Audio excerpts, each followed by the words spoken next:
Transcription, translation, and translocation.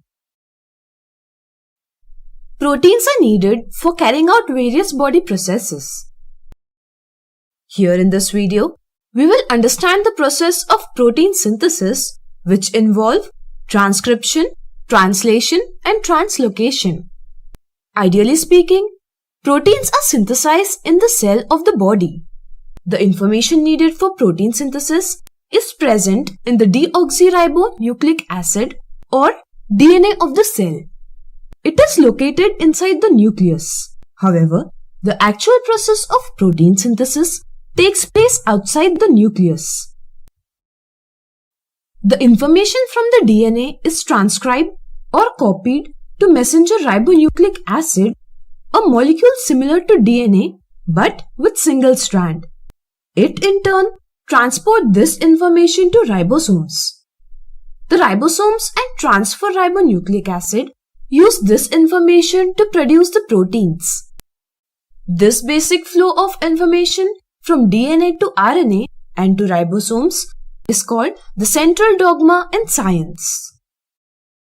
For understanding it in detail, let's first revise the knowledge about the DNA. A DNA is a long molecule consisting of two strands that form helical structure like a twisted ladder. This structure is known as double helix. DNA is a cookbook of the cell which consists of thousands of small segments, some of which stores the recipes to produce proteins. Such segments are known as genes. It is made up of sugar phosphate backbones with pairs of nitrogenous bases. Adenine always form pair with thymine, and likewise cytosine always form pair with guanine. The basic structural unit of DNA consists of phosphate group, 5-carbon sugar and one of the 4 nitrogenous base and is called as a nucleotide. With this basic knowledge, let's understand the 3 processes.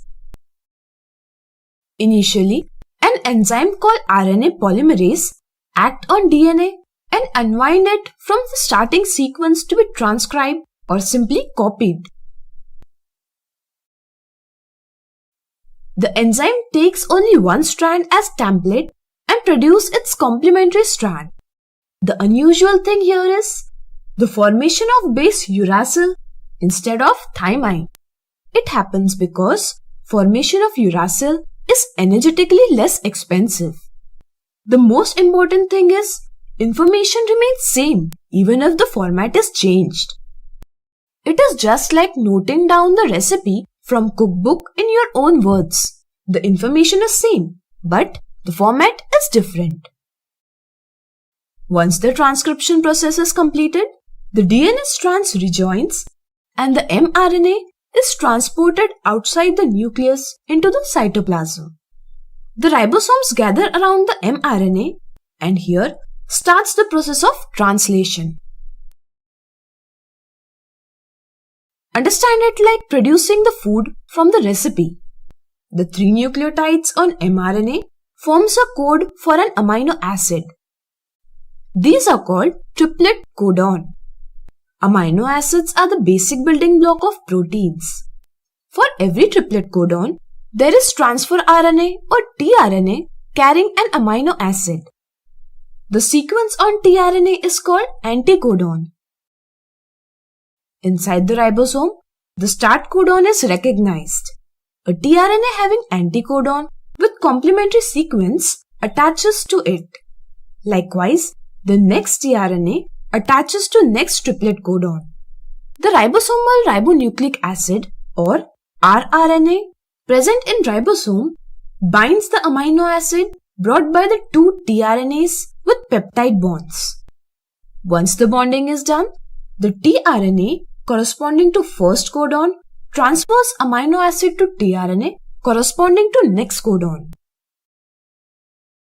This whole process is termed as translation.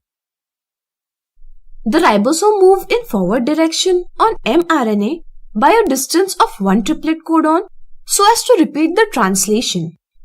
This is called translocation. As a result of transcription, translation, and translocation, there is formation of an amino acid chain. The chains formed by different ribosomes joins together so as to form a complex protein.